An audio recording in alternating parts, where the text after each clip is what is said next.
A lesson in linguistics, loanwords.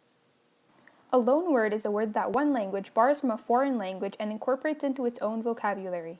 Loanwords can happen when a new object or place is created for which the borrowing language does not have a word for, or after historic events such as colonization, where the mingling between the colony's language and the native language caused borrowing, or for several other reasons. Loanwords that English borrowed from other languages exist all around us.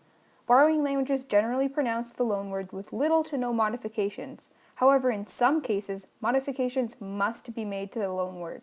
These cases are what we will be talking about today. Sometimes changes are necessary because languages have different sets of phonological rules that don't overlap. Today we'll be focusing on how different rules and complexities of syllables change loanwords. Languages tend to roughly follow this syllable structure. At the core of the syllable is something called a nucleus. This is a single segment, and in this video you're going to find that it's always a vowel, but it could also be a consonant sometimes. Then there's the onset, which contains the consonants before the nucleus, and the coda, which contains the consonants after the nucleus. Each syllable is separated by a full stop. I say that languages roughly follow this structure because a language may place a rule where a constituent is not necessary or not allowed at all. For example, New Zealand English allows or requires all constituents. However, Maori, an Austronesian language, does not allow certain things, such as codas. So what happens when Maori wants to borrow a word from their Kiwi neighbors? They alter the word by adding or subtracting letters to make it in line with their rules. Consider the following New Zealand English words in Maori. Please note that we're using the International Phonetic Alphabet, so if you don't know what that is, check out a video about IPA before continuing. See how every word was altered because codas aren't allowed in Maori?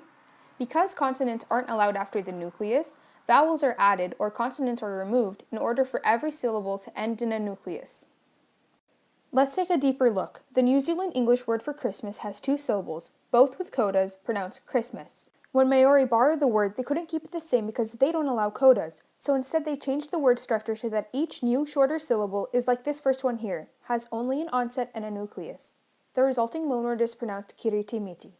You may also have noticed that the New Zealand English word for Christmas had two consonants in the onset. This is called a complex onset.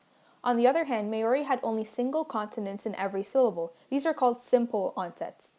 Languages have different rules surrounding complex and simple onsets and codas. Maori's rule stated that no complex onsets were allowed, so they just simplified their onsets to only include one consonant each. This is yet another reason why the loanword was altered. Hope you enjoyed this video and learned something new. Thanks for watching!